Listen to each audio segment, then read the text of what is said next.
Išėjimo knyga, 31 skyrius. Ir Viešpats kalbėjo Mozei, aš pašaukiau vardu Hūro sūnaus, Ūrio sūnų, Becalelį, iš Judo giminės, ir jį pripildžiau Dievo dvasios, išminties, sumanumo, pažinimo ir amato išmanimo, kad sugebėtų viską padaryti iš aukso, sidabro, vario, brangių akmenų ir medžio. Daviau jam padėjėją Ahisamacho sūnų Oholiabą iš Dano giminės.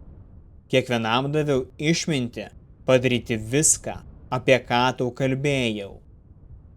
Jie padarys susitikimo palapinę, liudijimo skrynią, jos dangtį ir visus palapinės reikmenis, stalą su jo priedais, gryno aukso žvakidę su jos priedais, aukurus smilkimui ir deginamosioms aukoms, bei visus jų reikmenis, praustuvę su jos stovu, tarnavimo apdarus ir šventus drabužius kunigui Aronui ir jo sūnums, kad būtų man kunigais, patepimo aliejų, kvepiančius smilkalus šventyklai, viską, ką tau įsakiau, jie padarys.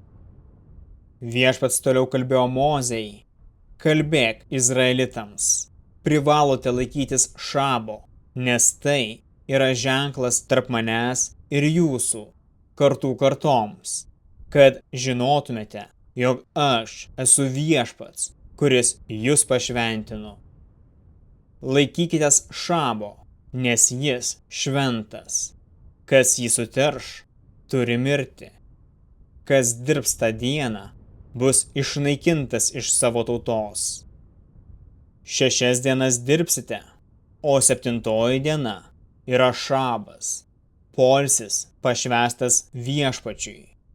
Kiekvienas, kuris dirbs šabo dieną, turi mirti. Izraelitai privalo laikytis šabo per visas savo kartas, kaip amžinos sandoros tarp manęs ir Izraelio vaikų, nes Viešpats per 6 dienas sukūrė dangų ir žemę, o 7. dieną ilsėjosi ir atsigaivino. Baigęs kalbėti, Viešpats davė Mozei ant Sinajaus kalno 2 akmenines liudijimo plokštes, parašytas Dievo pirštu.